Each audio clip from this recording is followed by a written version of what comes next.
Good evening everybody. सभी को नमस्कार, राम राम, सत श्री अकाल, अस्सलाम वालेकुम, राधे राधे, जय श्री कृष्ण। तो माय डियर, अब हमारे पास सिलेबस में दो टॉपिक बचे हैं, एक स्टैटिस्टिक्स और दूसरा प्रोबेबिलिटी, सांख्यिकी और प्रायिकता। तो आज हम, क्योंकि बार बार डिमांड आ रही है कि सर पहले सांख्यिकी कराना, तो आज हम स्टैट्स की बात करेंगे। स्टैट्स के इस चैप्टर में आपको बेसिकली अगर देखा जाए तो 5 मेन पॉइंट्स हैं जिसके ऊपर आपका पूरा स्टैट्स टिका हुआ है। फर्स्ट, मीन, जिसमें आपके पास मीन के ही आ जाते हैं डिफरेंट मेथड, यानी कि डायरेक्ट मीन निकालना।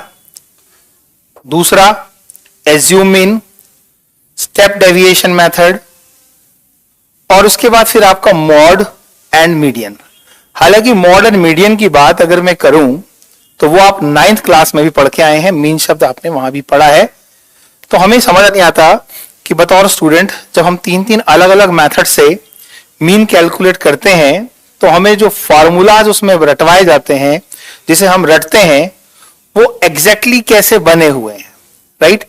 तो आज की क्लास में मैं सबसे पहले आपसे ये कहूं कि मीन का साधारण शब्दों में अर्थ क्या हो सकता है। माध्य, जैसे कि हम औसत निकालने की बात करें, राइट, जिसे एवरेज बोलते हैं, उसी का दूसरा नाम मीन भी कहीं ना कहीं हम यूज करते हैं। छोटे छोटे एग्जाम्पल से मेरी कोशिश रहेगी आज की इस क्लास में आपका सांख्यिकी यानी कि स्टैट्स में इंटरेस्ट डेवलप करना। क्वेश्चन क्या है, क्या दे रखे हैं, that is the second thing we will discuss. But सबसे पहले हम बात करें, वो बुक दे देना वहां से 10th की, राइट। तो आप सब रेडी होंगे मीन, मॉड, मीडियन से संबंधित इस चैप्टर पे काम करने के लिए। ये एक ऐसा चैप्टर है कि अगर आपका कंसेप्ट क्लियर हो गया तो डेफिनेटली आपके 100% मार्क्स इस चैप्टर में फिक्स आपको आ सकते हैं। तो किसी भी पॉइंट में अगर कोई दिक्कत है तो बिल्कुल रिपीट करने के लिए बोलिएगा, हम रिपीट भी करेंगे। तो अब आपके एक्साइटमेंट की बात करें, एक छोटा सा क्वेश्चन कहें कि हम स्टैटिस्टिक्स की बात कर रहे हैं।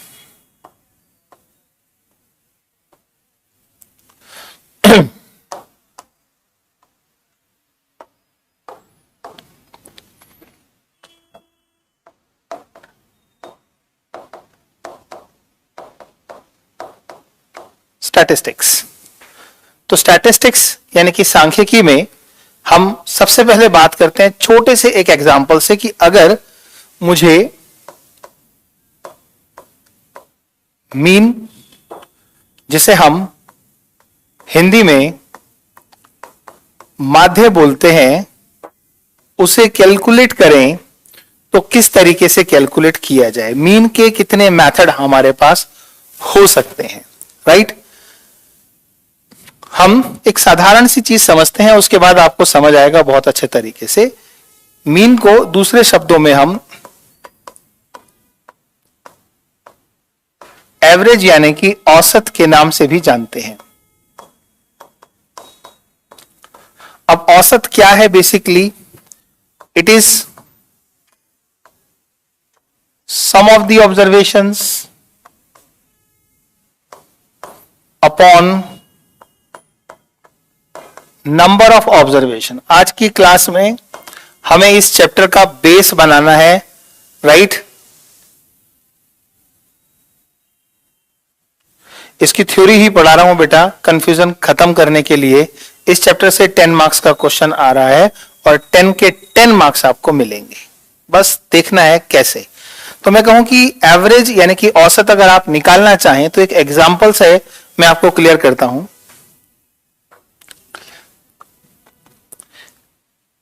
If the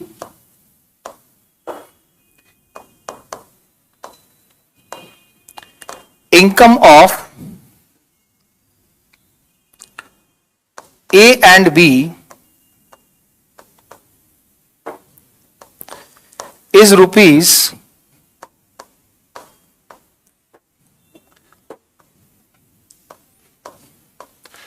9,000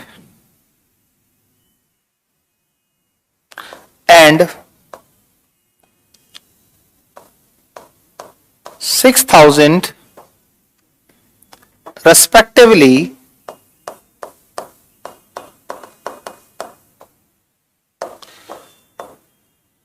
find the average income of them.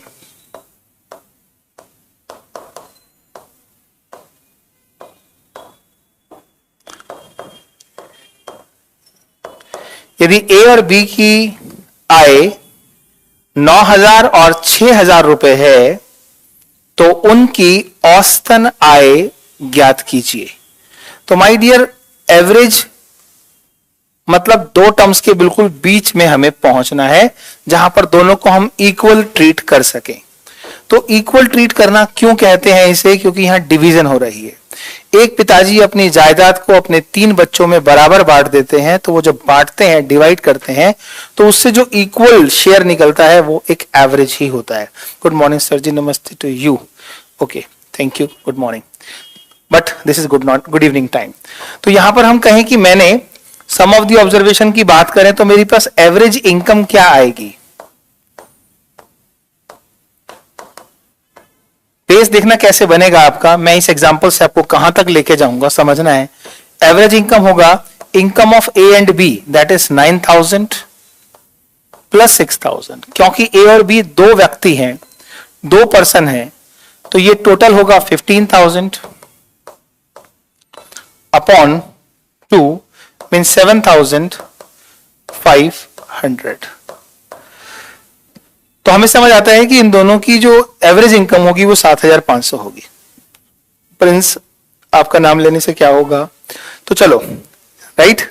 अब देखिए यहां पर ये बात आपको जब समझ आ जाती है तो हमें समझना है कि इसी को जब हम मीन की बात करते हैं तो मीन कैलकुलेट करते समय आपके पास कंसेप्ट तो एवरेज वाला ही रहता है। जैसे आप एवरेज निकालते हैं वैसे ही मीन निकाला जाता है, राइट। ऐसा भी बोल सकते हैं mean value of 2 observation is 750, mean value of 2 observation is 750, right. Find the total value of the 2 observations. तो हम उसे मल्टीप्लाई करके 15,000 बोल सकते हैं। अब यह देखना है कि जब हम मीन कैलकुलेट करते हैं तो ये एवरेज मीन में कैसे पहुंच जाता है।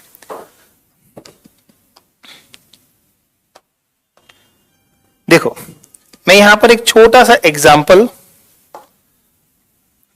आपके सामने सेट करता हूं, अभी आपको समझ आ जाएगा। जैसे अभी आपने देखा कि यहां 2 लोगों की एवरेज इनकम 7,500 थी, ठीक इसी तरीके से मेरे पास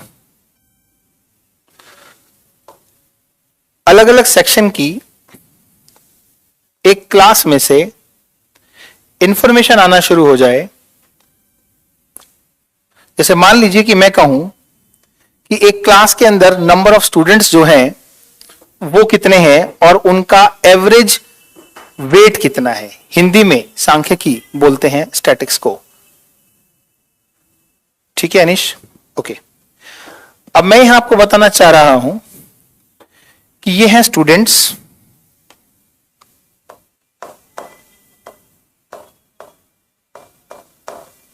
राइट। एक पोर्शन और जोड़ देते हैं यहां पर, सेक्शन, राइट। और यहां उनकी जोड़ देते हैं एज। तो आप देखते जाओ हम क्या करेंगे अभी।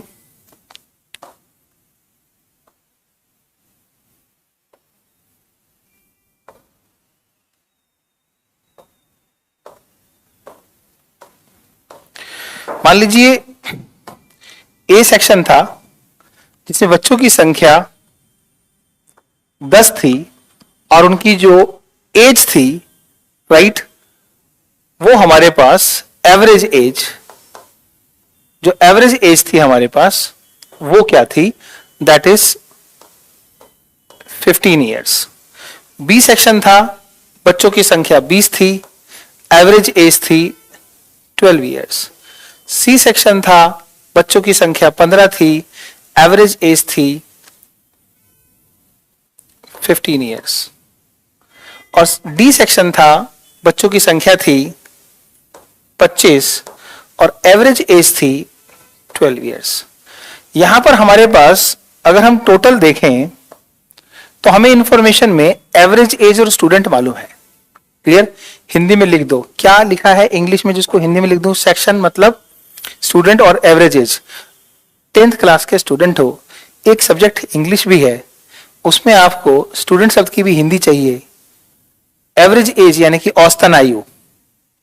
ठीक, अब आप देखिए कि अगर 10 बच्चे ऐसे हैं जिनकी एवरेज एज 15 साल है, तो एवरेज एज निकालने के लिए 10 बच्चों की एवरेज एज कैलकुलेट करने के लिए 10 से डिवाइड किया होगा, तब सबके हिस्से में 15 आया, यानी कि टोटल कितना था 150। तो यहां पे टोटल एज की अगर हम बात करें तो टोटल एज हमारे पास आएगी 150 साल। 12 दूनी 24, 240 साल, 225 साल और 25 गुणा 12 यानी कि 300 साल। अब हमारे पास कुल बच्चे जितने पहले थे उतने ही हैं, तो इनकी जो कुल स्ट्रेंथ हमारे पास है वो 40, 60, 70 है, राइट। और जो टोटल एज हमारे पास है वो ये है, दिस इज, तो ये हो गया हमारा 5, 4 2 6 और 5 11, 3 और 1 4, 4 2 6, 2 8 और 1 9, यानी कि ये भी एक टोटल है और टोटल के लिए हम यूज करते हैं सिग्मा। तो यहां से सबसे पहले एक इंट्रोडक्शन होता है सिग्मा का, यानी कि जब हम वैल्यूज को ऐड करते हैं तो उसके लिए सिग्मा यूज करते हैं। बट सर इतनी एज किसकी होती है? बेटे ये 150 साल का कोई बच्चा नहीं है, अगर एक बच्चा 15 साल का है तो 10 बच्चों की टोटल एज 150 साल है। ये नहीं कह रहा हूं मैं कि कोई एक बच्चा 150 साल का है, इतनी तो मेरी भी नहीं होगी कभी। यस और नो, बात को समझना है, इनको मल्टीप्लाई करके आया।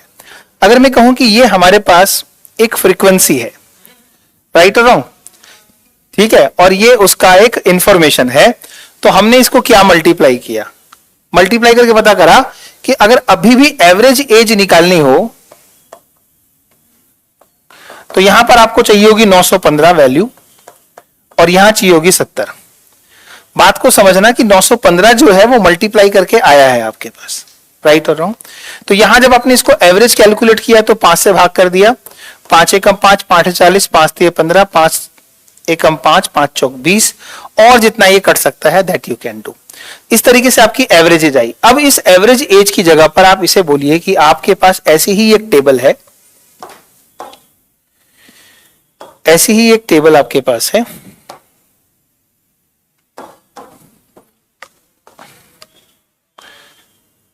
इस टेबल में आपके पास इंफॉर्मेशन जो है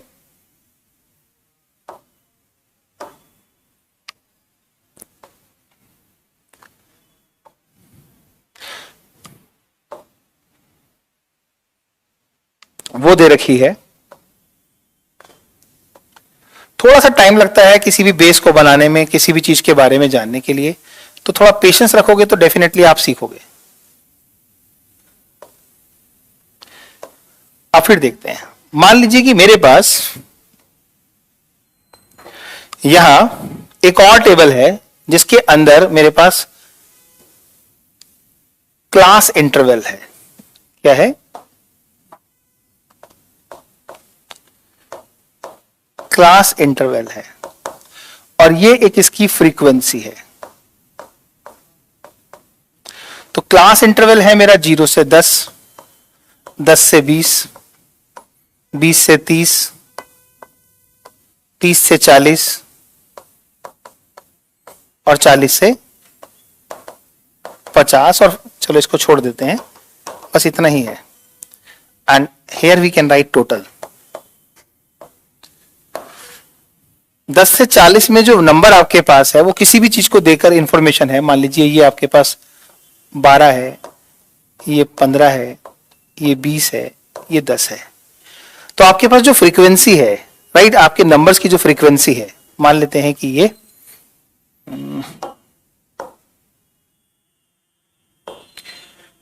आपकी 25 है और ये 18 है, ये फ्रीक्वेंसी है। तो इस फ्रीक्वेंसी में जैसे कि यहां पे नंबर ऑफ स्टूडेंट्स का आपने टोटल किया था, तो आप अगर फ्रीक्वेंसी का टोटल करेंगे तो भी आपको यूज करना पड़ेगा सिग्मा, और वो होएगा sigma F I, right, and that value will be equal to, मतलब फ्रीक्वेंसी को हम FI से डिनोट करते हैं, राइट रॉन्ग। तो ये वैल्यू जो आपके पास आएगी that will be total of this 25 40 40 50 60 और ये हो गया आपका 70। अब क्योंकि आप एवरेज के पॉइंट ऑफ व्यू से यहां देख रहे थे तो एक टर्म आपके पास थी तो आप मल्टीप्लाई कर पा रहे थे, दो टर्म्स को मल्टीप्लाई करके क्या कर पाओगे, यस और नो। तो अब समझो जरा, मयूर कह रहे हैं सर मैंने आज मैथमेटिक्स के एक चैप्टर में 25 में से 25 स्कोर किया, बहुत बढ़िया। तो यहां क्लास इंटरवल में जो दो वैल्यूज है ना, इससे हमें अब क्या करना है, क्लास मार्क निकालना है। क्या निकालना है, क्लास मार्क निकालना है। तो हमारे पास एक क्लास मार्क जब आप निकालेंगे तो उसे हम XI के नाम से कैलकुलेट कर सकते हैं। तो कितने बच्चों को पता है कि क्लास मार्क कैसे निकालते हैं। क्लास साइज और क्लास मार्क दोनों शब्दों में कभी कभी आप कंफ्यूज हो सकते हैं। क्लास मार्क लोअर लिमिट और अपर लिमिट को जोड़कर 2 से डिवाइड करके निकाली जाती है, जबकि क्लास साइज उन्हीं का डिफरेंस होता है, राइट। एक एवरेज है और दूसरा डिफरेंस है, यानी कि क्लास साइज डिफरेंस पे डिपेंड करता है और क्लास मार्क एवरेज पे डिपेंड करता है। इसलिए हमें बात करनी है कि हमें अब इन दोनों का एवरेज निकालना होगा, यानी कि हम बनाएंगे XI 10 और 0 को जोड़ेंगे और 2 से भाग करेंगे, तो ये 10/2 यानी कि 5 होगा। आराम आराम से बता रहा हूं, मुझे आज कोई एक्सरसाइज से क्वेश्चन नहीं उठाना है, मुझे तो आपको समझाना है कि याद कैसे करेंगे। तो ये क्या निकाल रहे हैं आप निकाल रहे हैं क्लास मार्क। तो क्लास इंटरवल से क्लास मार्क तक पहुंचना पड़ता है हमें, दो दो वैल्यू से मल्टीप्लाई ना करना पड़े, सिंगल वैल्यू हो, इसलिए। तो ये आपका जो FI आपको अवेलेबल है उसमें आपको XI मिलता है, यानी कि हम कह सकते हैं कि अगर ये FI था तो ये मेरा XI होगा, राइट। अब 20 और 10 को जोड़ेंगे तो 10 जमा 20 आप करेंगे और 2 से भाग करेंगे तो 30/2 होगा और ये आ गया आपका 15। क्लास मार्क सभी केस में बराबर रहना चाहिए। 2 से डिवाइड क्यों करते हैं, बहुत बढ़िया। दो बिंदुओं के बिल्कुल बीच में जाने के लिए आप परपेंडिकुलर बाइसेक्टर खींचते हैं। दो बिंदुओं को बीचों बीच डिवाइड करने के लिए मध्य बिंदु मध्यिका से भी लेते हैं। दो बिंदुओं के बीच की बात करूं तो कैसे सोच सकते हैं कि 2 से डिवाइड करना है। जैसे मेरी उम्र 46 साल है और एक बच्चे की 14 साल है, हम दोनों के बीच में आने वाला नंबर कौन सा होगा, ये तो दोनों को जोड़कर देखते हैं कि कितना हो गया, 60। अब 60 के बिल्कुल बीचों बीच अगर हमने पहुंचना है तो वो 60 के बीच नहीं पहुंच रहे हैं, हम 14 और 46 के बीच पहुंच रहे हैं। So that is only divided by 2। तो हिंदी में जब मैं कहूं कि मैंने दोनों को 2 से डिवाइड किया तो मैं बीच में पहुंचा, तो मुझे भी सही मायने में इन दोनों के बीच की टर्म चाहिए। तो इन दोनों के बीच की टर्म अगर आप निकालने लगोगे तो 0 से 10 में तो आपको थोड़ी सी कंफ्यूजन हो सकती है। तो क्या करें, दोनों को ऐड करके 2 से डिवाइड कर दीजिए। This is called average. Class mark is average of lower and upper limit. तो यहां पे आपका 15 आ गया। अब मैं लिख नहीं रहा, सीधा लिख रहा हूं। यहां रह गया आपका कितना जी, 50 हो गया ना, तो 25 हो गया, तो ये आपका 25 और फिर ये मेरे ख्याल से 35 होना चाहिए, क्योंकि जिस तरीके से ये बढ़ रहा है वो बढ़ने का तरीका भी सेम होगा। That is called class size. Class size निकालने के दो तरीके हो गए। एक तरीका हो गया 10 में 0 गया 10, या 15 में से 5 गया 10, या फिर 25 में से 15 गया 10, 35 में से 25 गया 10। यहां भी आप देखोगे गैप 10 का है। अगर इनमें गैप 10 का है जो क्लास साइज है, क्लास साइज क्या है वो भी देख लीजिए। सारे शब्दों से मैंने आपको इंट्रोड्यूस धीरे धीरे करना है ताकि आपको याद हो जाए। क्लास साइज की अगर हम बात करें तो वो upper limit minus lower limit, इनका डिफरेंस है।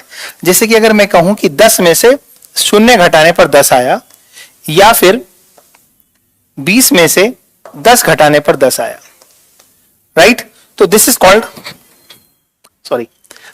Called class size which is the difference of the upper and lower limit, and this is called class mark which is the average of upper and limit. अब इतनी बात आपको जब समझ आ जाती है तो आपके पास ये जो XI की वैल्यू है इसके टोटल की आपको कोई जरूरत नहीं है। जैसे कि हमने इसका कोई टोटल नहीं किया था तो हमें जरूरत पड़ रही थी टोटल कैसे निकालें, तो टोटल ही निकालना है तो आपको यहां पर एक और टेबल ऐड करनी पड़ेगी।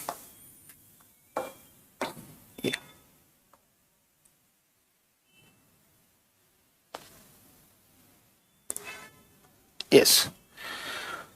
So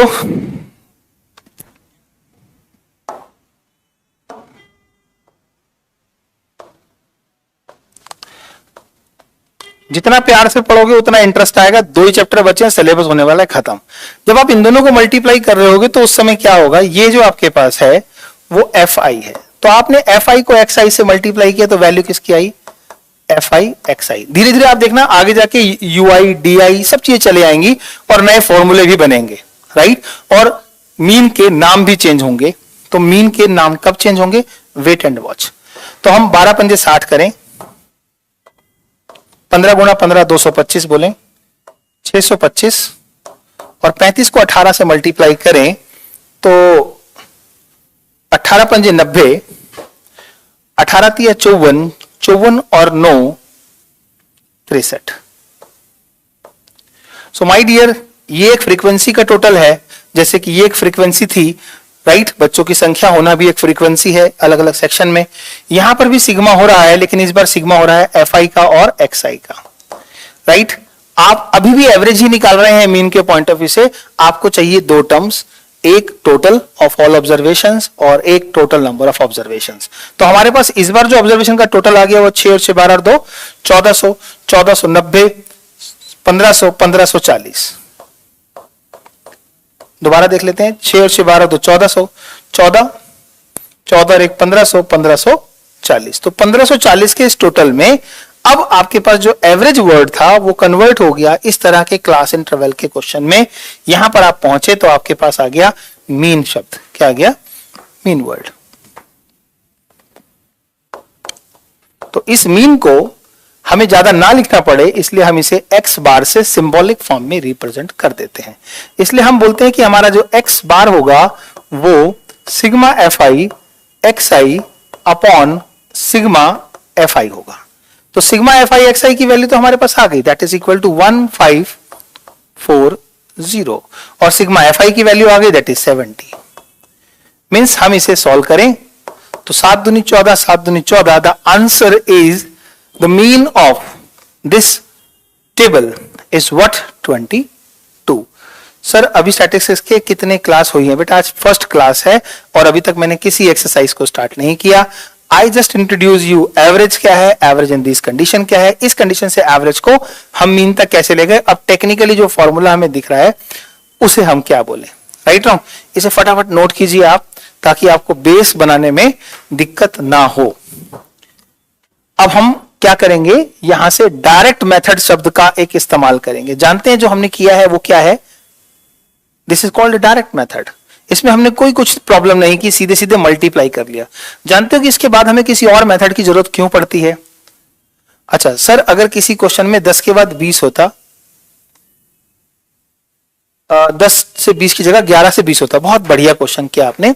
10 से 20 की जगह पे 11 से 20 होता तो क्या करते, तब हमें बेटा ये जो हमारे क्लास इंटरवल की वैल्यूज है ना, इन्हें हमें चेंज करना पड़ता। क्या चेंज करना पड़ता वो मैं आपको बता देता हूं। दरअसल आपने जो बोला है उसके पीछे ये समझ आता है कि आपने यहां 11 बोला, राइट, ठीक है ना। रितिका आपने बोला यहां 11, तो ऐसी सूरत में यहां पर 10 है और यहां पर 11 है। आपके हिसाब से 10 से खत्म हुआ और 11 से शुरू हुआ, तो दोनों के बीच में 1 का गैप है। इस 1 को आप 2 से भाग करेंगे तो 0.5 आएगा। इस 0.5 को आप लोअर लिमिट से कम करेंगे और एक नया क्लास इंटरवल बनाएंगे। नए क्लास इंटरवल में जितनी भी लोअर लिमिट्स होंगी सब में ये गैप जो आपने बोला है वो 1 का ही होना चाहिए, वेरिएट नहीं होगा ये गैप, या तो 1 का होगा या 2 का, जो भी वो रखना चाहे, that is up to the question, right. तो अब हम ये कहें कि उस स्टेज में जितनी भी लोअर लिमिट होगी सबको 0.5 कम कर देंगे और जितनी भी अपर लिमिट होगी उसको सबको 0.5 बढ़ा देंगे। जैसा क्वेश्चन आपने रितिका पूछा, आई थिंक आपको मेरी बात समझ आ गई होगी। सो दिस 0.5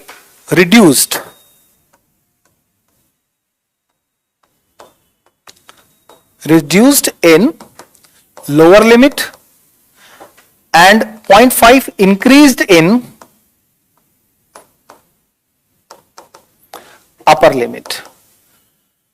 जो अपर लिमिट होगी उसमें 0.5 ऐड कर देंगे और लोअर लिमिट में 5 पॉइंट कम कर देंगे, अगर ऐसा हुआ तो। फिलहाल नहीं है, ये सब समस्याएं हमारे क्वेश्चनों में आएंगी तो ये सब बातें भी आपको बताई जाएंगी। सर क्लास साइज तो चेंज हो जाएगा, नहीं, अभी आपका जो क्लास साइज है वो जो है उसको देखो और बाद में जो उस फिगर से बनेगा उसको देखना है, यस और नो। जब आप इसे इसे तो कम नहीं कर सकते ना अभी आप, वो तो कंडीशन अलग होंगी, क्वेश्चन में आएंगी तो मैं आपको बताऊंगा उसके बारे में। अब इतना समझ आने के बाद आता है कि ये जो हमने किया है, राइट, ये नहीं, ये जो हमने लेफ्ट में किया है इसे क्या बोलते हैं? This is called direct method of finding the mean from the table. जो टेबल आपको दे रखी है उससे डायरेक्ट मीन कैसे निकाला जाता है। तो हमारे पास तीन मेथड है मीन निकालने के। एक मेथड है डायरेक्ट मीन और दूसरा मेथड है एज्यूम्ड मीन मेथड, राइट। हाँ सर, नॉन ओवरलैपिंग, अगर ओवरलैपिंग तो होना ही नहीं चाहिए। अगर ये 10 से 20 है तो ऐसा नहीं होगा कि यहां से 15 से 25 भी चलेगा, सवाल ही नहीं पैदा होता। अगर ये जो एंड है, जो अपर लिमिट है फर्स्ट की, उसी से कंटिन्यू होना चाहिए। अगर नहीं होगा तो फिर हम अपने से क्लास इंटरवल दोबारा बनाएंगे, ओवरलैपिंग नहीं, कॉन्जिक्यूटिव बनाएंगे। मतलब जो हमारी अपर लिमिट होगी वही लोअर लिमिट होनी चाहिए, उसको ध्यान में रख के। तो समझ आती है इतनी बात, राइट। तो आपके पास एक मेथड क्या हुआ, the first method you learn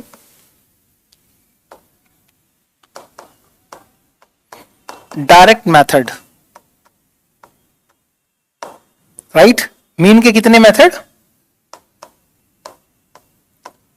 mean जिसे हम एक्स बार बोलते हैं उसका एक मेथड है डायरेक्ट मेथड, और डायरेक्ट मेथड का मतलब हुआ X bar is equal to sigma F I X I upon sigma F आई।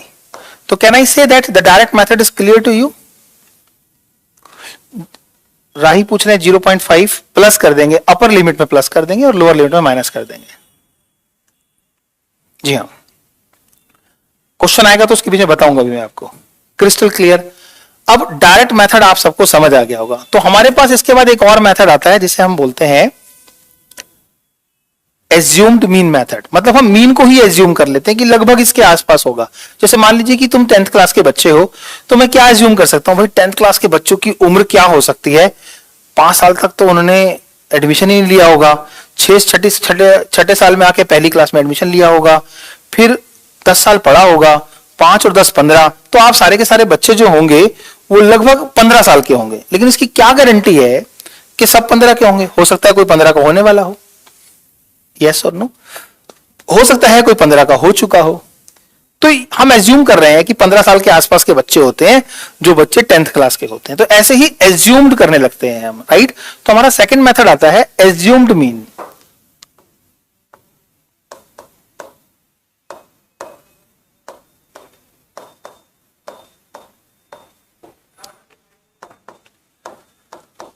अब क्योंकि एज्यूम्ड मीन मेथड है तो इसमें कुछ ना कुछ एक्स्ट्रा होगा।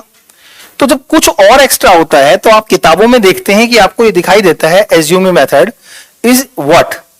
इस एज्यूमिंग मेथड में हम एक्स बार निकालने के लिए A plus sigma F I D I upon F I करते हैं। अब सवाल पैदा होता है कि भाई sigma F I D I करने के लिए डी आई का भी तो कोई मतलब होना चाहिए, यस और नो। तो हमारी प्रॉब्लम आती है कि हमारा डी आई क्या होता है। सो डी आई बेसिकली होता है जो हमारा क्लास इंटरवल से जो हम क्लास मार्क बनाते हैं, उस क्लास मार्क में से जो ए की वैल्यू सब्ट्रैक्ट होती है वो हमारा डी आई होता है।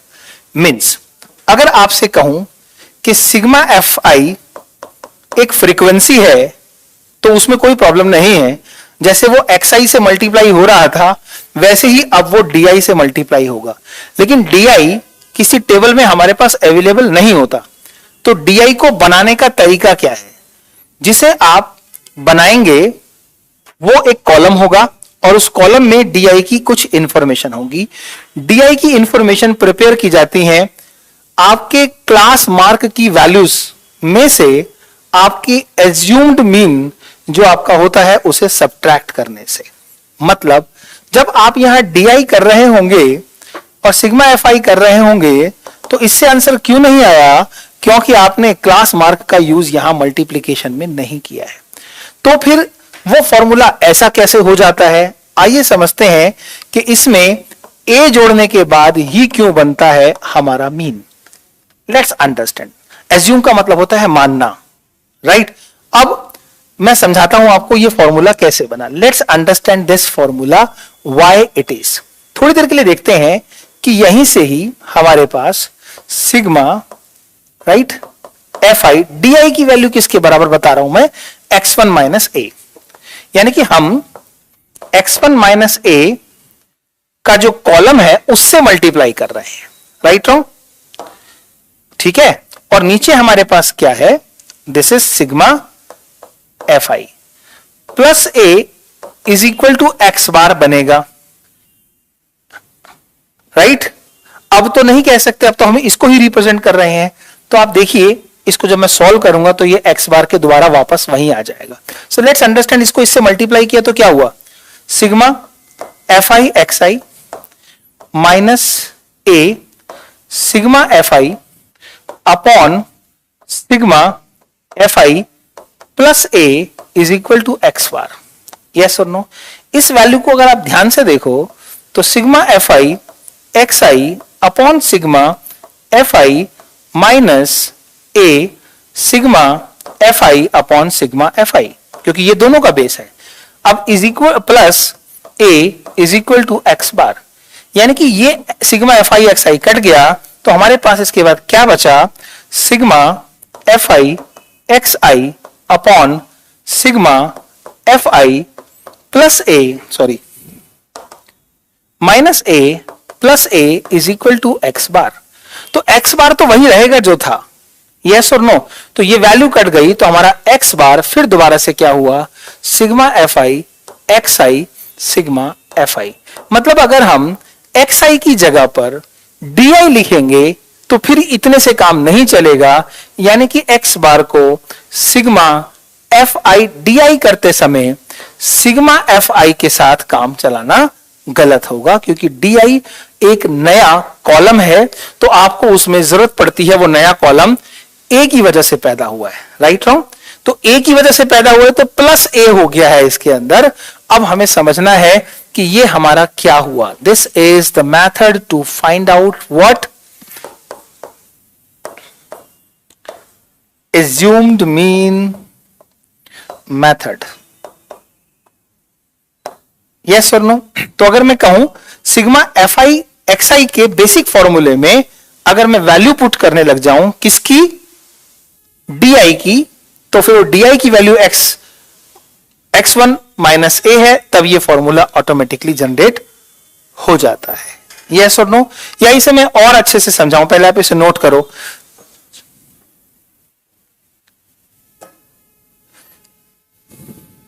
सिग्मा तो कैंसिल बेटा एक ही बार होगा ना, दो बार, ये बेस है तो दो जगह है, तो सिग्मा कैसे कैंसिल कर दोगे, ये दोनों का सिग्मा, ये टोटल अलग वैल्यू है, ये टोटल अलग वैल्यू है, ये वाला सिग्मा कैंसिल नहीं हो सकता बच्चे, क्योंकि ये टोटल आपका एफ आई और एक्स आई का टोटल है और ये फ्रीक्वेंसी का है, तो ये दोनों सिग्मा सेम नहीं हो सकते।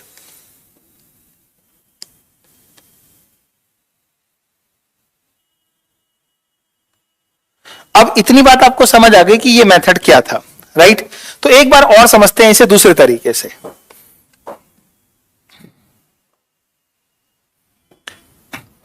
आपके पास इसको यहां तक लाने के लिए आपके पास फॉर्मूला है X bar is equal to sigma F I X I upon sigma F I, yes और नो।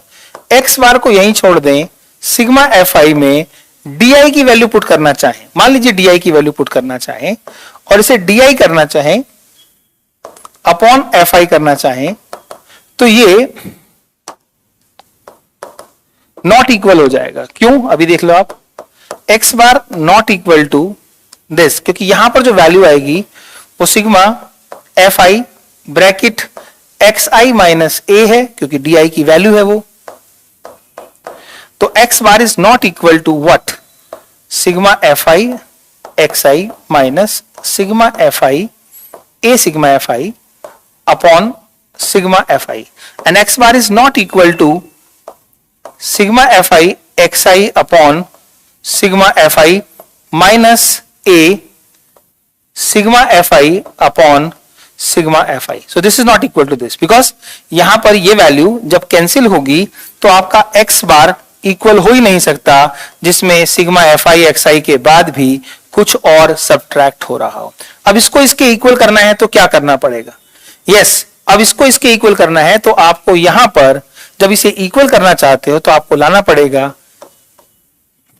यहां नहीं, यहां आपको लाना पड़ेगा A A A A A and now this will be cancel. तो अगर हम ये कहें कि अब ये जो साइन है ये हमारा क्या हो जाएगा,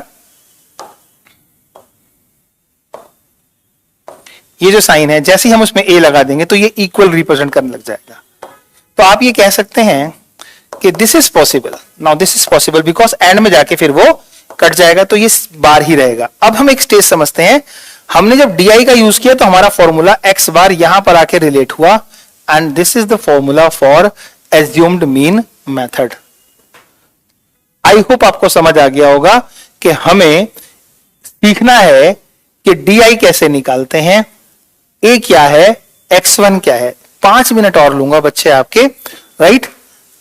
sir you are looking so cute, ओहो बाद में देख लेना मेरी सुंदरता, पहले ये क्वेश्चन देख लो। आज वैसे ही सुबह से बहुत कॉम्प्लीमेंट मिल रहे हैं, कोई कह रहा है कि आप साउथ के विलियन लग रहे हो, कोई कह रहा है कि आप इस स्टाइल में कुछ लग रहे हो, कोई कुछ कह रहा है। फिलहाल ये देखो कि यार जब मैं आपको स्टैटिस्टिक्स में जो डिफिकल्ट पार्ट है उसे आराम से बता रहा हूं, right.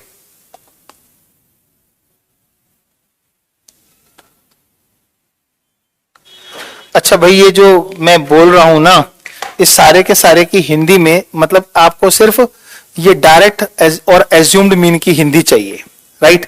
Can you repeat? Yes I can repeat, right. तो बाय करने से पहले, क्योंकि आपने अभी तक इतना मैथ सीखा मुझसे और अब आप कह रहे हैं कि सर आपको हिंदी चाहिए, मेरे को कोई दिक्कत नहीं है, लेकिन होता क्या है यहाँ हिंदी और इंग्लिश मीडियम के चक्कर में कभी कभी टाइम थोड़ा सा ज्यादा लग जाता है, तो आप परेशान ना हो। तो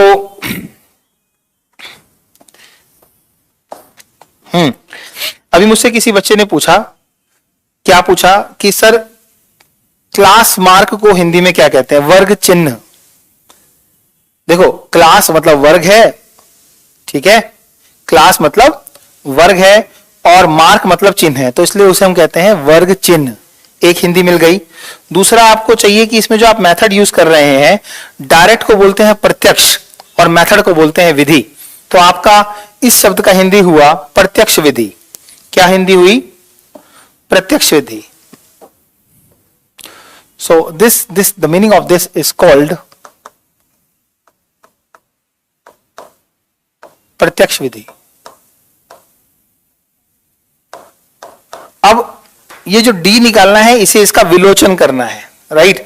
इसलिए ये वाली जो विधि होगी this is called विलोचन Vidhi.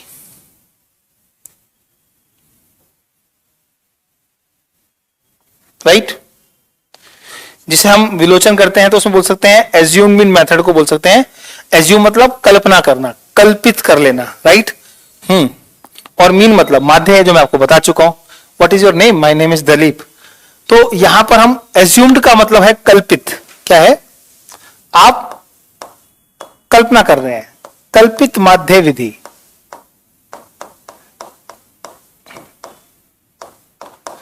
Right, समझ आ रहा है आपको? ओके, बस सर मजा आ गया, मजा आ गया तो इसका मतलब है आपको मेथड समझ आ गया। लेकिन अभी बेटा तीसरा मेथड बाकी है, तो कल पढ़ लेंगे। आज बताओ कैसा लगा? आज मैंने उस 9th क्लास की स्टैटिस्टिक्स की बात नहीं की, क्योंकि वो सब आपने पढ़ रखा है। रॉ डाटा क्या होता है, हिस्टोग्राम क्या है ना, पॉलीगन फ्रीक्वेंसी क्या है, फ्रीक्वेंसी पॉलीगन क्या है, बार ग्राफ क्या है। तो ये सबसे इंपॉर्टेंट था कि हम एज्यूम्ड मेथड में घुसते कैसे हैं। सिर्फ एक छोटी सी चीज याद रखनी है कि यहां पर हमें डी लेके आए हैं, और डी किसकी हेल्प से लेके आए हैं? हम x1 और a की हेल्प से लेके आए हैं। तो इसका मतलब है कि जब आप d को डालोगे तो उसका मतलब है फिर a को रिस्पॉन्स करना पड़ेगा। छोटा सा बताता हूं याद करने का तरीका। आपने क्या देखा यहां पर? आपने देखा a माइनस हुआ, x में से a माइनस हुआ, तो यहां से x ही माइनस हो गया। मतलब सिग्मा fi xi में अपॉन सिग्मा fi में जहां x बार होता है, वहीं पर जब आप क्या कर रहे होते हैं कि x बार में जब यहां से x गायब करते हैं, राइट और रॉन्ग, जब यहां से x गायब करते हैं तो वो x जब गायब होता है तो वो रिलेशन बनाता है किससे? a से, a को माइनस करता है। तो इसका मतलब है a कहीं ना कहीं माइनस होकर काम चल रहा है, तो a माइनस हो गया तो a ही प्लस करने से वापस आएगा, तो a प्लस कर देते हैं, क्योंकि a माइनस हो रहा होता है इसलिए a प्लस कर देते हैं, और फिर सिग्मा को बोलते हैं fi के साथ, क्योंकि अब a आ गया है तो d की जरूरत पड़ेगी, और आपके पास प्रॉब्लम जो होगी वो इस तरीके से सॉल्व हो जाएगी। आई होप आपको मेरे को बात समझ आएगी।